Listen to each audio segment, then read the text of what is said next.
Assalamualaikum warahmatullahi wabarakatuh. Pertanyaan ini sering muncul. Mengapa konflik umat Islam dengan umat agama lain sering terjadi?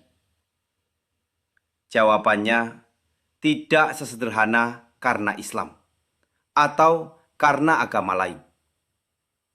Kita perlu melihat ini secara lebih jujur dan berlapis.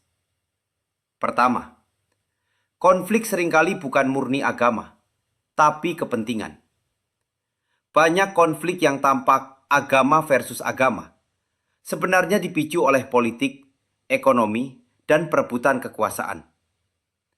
Agama kemudian dijadikan identitas untuk menggerakkan massa, karena identitas agama itu kuat dan emosional. Kedua, cara memahami agama itu berbeda-beda. Dalam Islam sendiri, ada spektrum cara berpikir, dari yang tekstual dan kaku, sampai yang kontekstual dan terbuka. Ketika suatu kelompok merasa hanya tafsirnya yang benar, maka ruang dialog menjadi sempit, dan konflik mudah muncul. Ketiga, faktor sejarah yang panjang. Relasi antara umat Islam dan agama lain tidak lahir kemarin.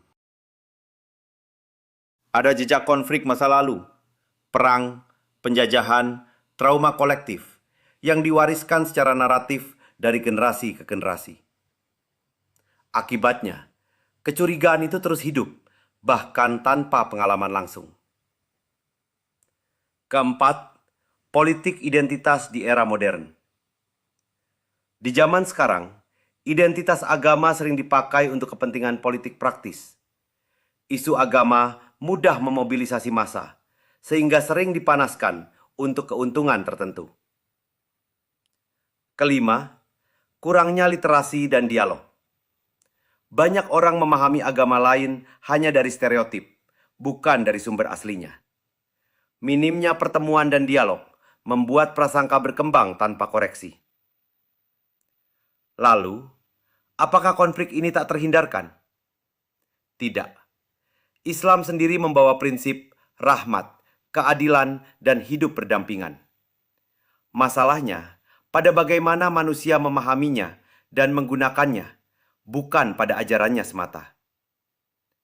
Wassalamualaikum warahmatullahi wabarakatuh.